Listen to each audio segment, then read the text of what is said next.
so let's take a look at comparing properties of two functions. So what are 4 different ways that functions can be represented? Well, one way is by a graph. Another way is using a table, algebraically, as well as a verbal description. So let's get into the lesson and look at some examples of representing functions. So let's take a look at this first example here. It says the linear functions f of x and g of x are defined by the graph and the table below. So this first graph here is f of x and the table is g of x. And it says assume that the domain of g of x includes all real numbers between the least and greatest value of x. So the domain for g of x would be 1 to 8, or we could write it this way. All right.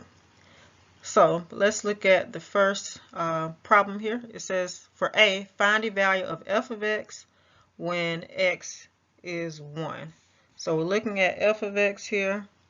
And so x is 1 right here. So what is f of x? If we draw a dotted line up here, it would be right here at this point.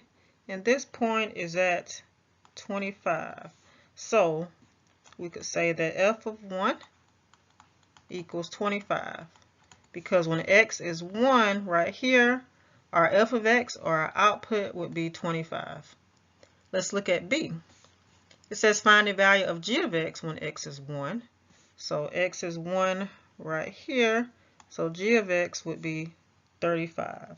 So we could say g of 1 equals 35.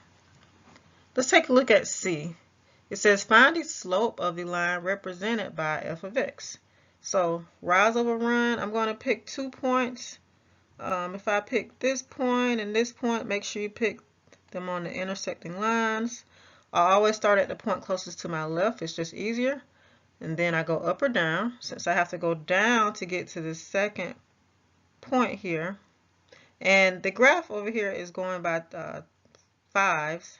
So I went down 10. So my run would be -10. And I have to go over 1, 2. So from 4 to 6, that is 2. -10 over 2 is -5. So my slope is -5. For D, it says find the slope of the line represented by g of x. So I simply look at the pattern here. When x is 1, g of x is 35. When x is 2, g of x is 30. When x is 3, g of x is 25.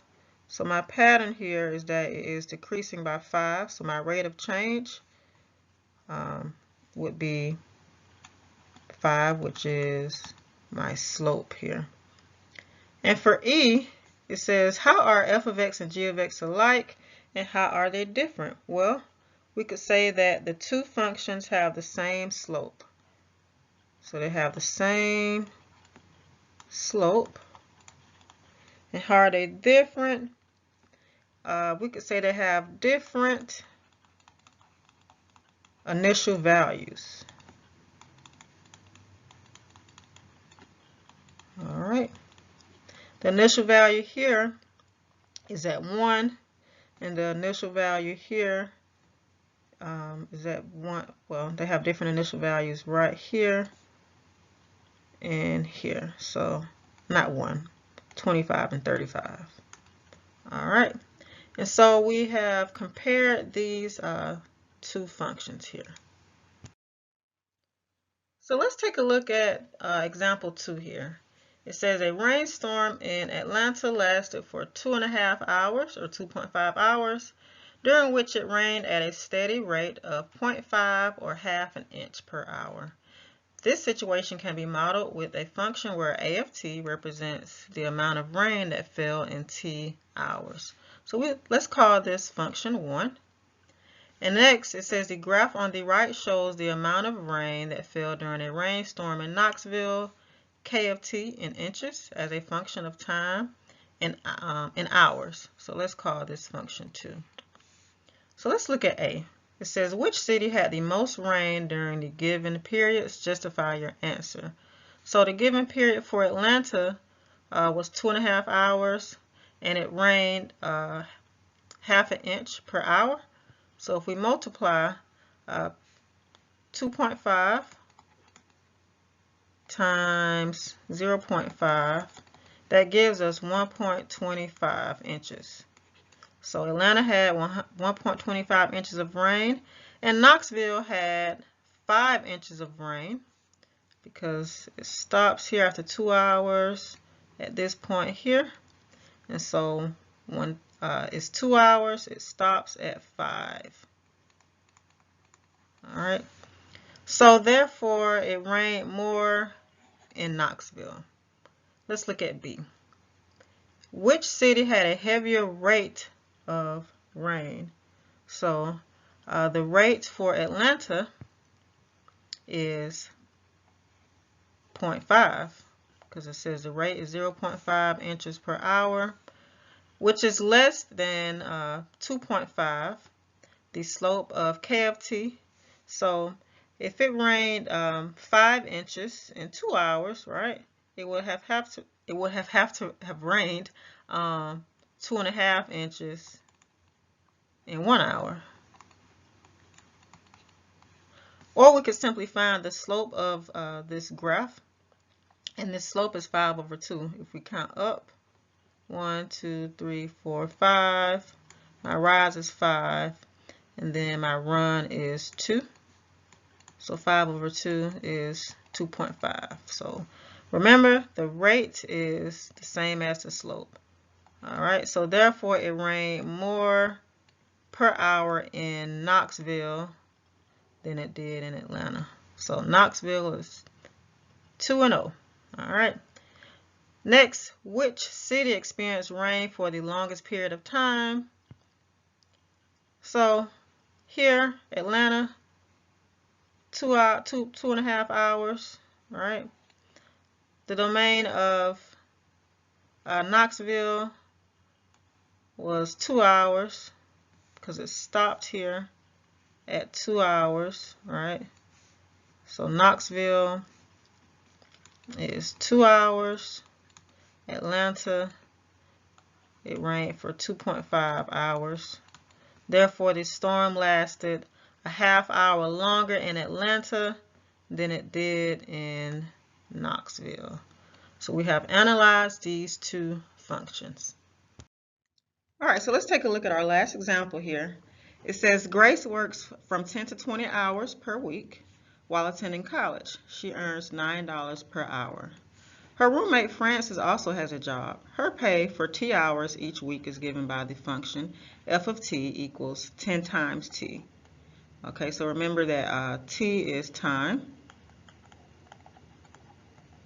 And she makes pretty much $10 per hour. So this is what it's telling us, $10 per hour, where t is greater than or equal to 5, but less than or equal to 15. So this is telling us that she works from 5 to 15 hours each week. All right, so let's look at A. It says, who makes the greater hourly rate or wage? Well, Frances makes more money per hour than Grace, because as we mentioned earlier, Frances makes $10 per hour, right here, that 10t, while Grace makes $9 per hour. All right, let's look at B. Who has the opportunity to make the most money per week? Grace has the potential to make $180 per week. Grace makes $9 per hour, and she can work up to 20 hours per week. So we can do 20 times 9, and that gives us that 180. So she can make up to 180 per week. And Frances, let's do semicolons, can work only up to 15 hours per week, right? But she makes $10 per hour. So at most she can make $150. So Grace has the opportunity to make more money per week. All right, let's take a look at the last one here. It says, who would make the least money per week working the minimum number of hours, respectively? I'm sorry, let me read it again. Who would make the least money per week working the minimum number of respectively allowed hours? So let's look at Grace. At the least, she could work 10 hours. All right, so at $9 per hour, that's 10 times 9. That gives me 90. So at the very least, Grace could make $90. That's the multiplication symbol there. All right, and then Frances, at the very least, she could work 5 hours per week, but she makes $10 per hour.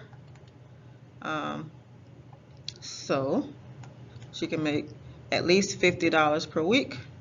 So who would make the least? And so Frances could make 50, Grace could make 90. And let me just show you what we have here. All right. So the least per week would be from Frances, because at $10 per hour for 5 hours a week. All right.